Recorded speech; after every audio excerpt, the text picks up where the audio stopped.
I'm here with Robert Bolton, and we're going to be talking about workforce shaping. So, Robert, let's start off with a definition. What is workforce shaping?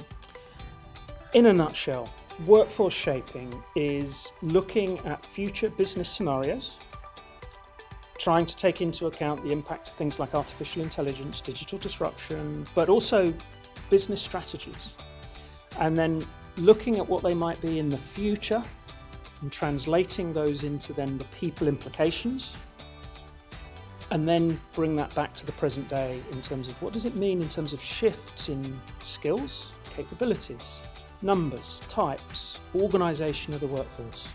So it's very much look to the future, look at the business scenarios, translate them into the people issues, and then bring that back to the present day. Great. That's workforce shaping. Yes, and some of what you talked about was around tasks and the impact on tasks. Could you spend a few minutes on that? So this has come from our work looking at the impact of artificial intelligence on work.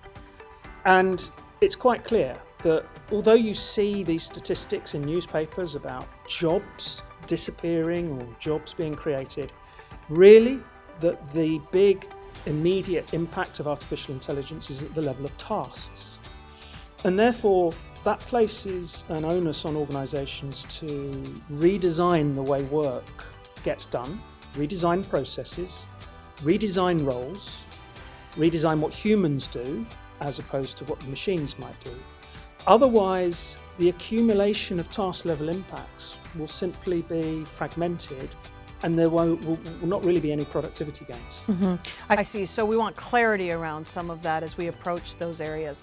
Now, shifting to the shaping conversation we just had, you talked about destinations. Is it just one destination? How do we think about workforce changes? Well, that's very important. Okay. Every time we've worked with a client on workforce shaping, we've looked at a number of business scenarios. Now, obviously, you can't. Working with 10 business scenarios is that's just too much. But you need to understand 2 or 3 different business futures. What's helpful is that with clients where we've done this, there are often no regrets decisions that apply regardless of the business futures that you're looking at. But you do need to look at not only the future that might be seen as the most preferable, but you have to look at other probable futures and perhaps less predictable futures. So we work with clients to say, you need to think about 3 or 4 different business scenarios and then understand the probability that's likely attached to these business scenarios and keep them all in play. This is the key thing about workforce shaping. You may in time get rid of one scenario, start up another one, but keep that dynamic, the possibilities, the what ifs alive.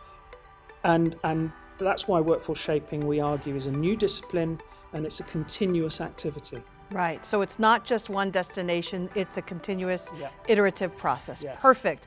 Well, thank you so much. And that's the state of play on workforce shaping.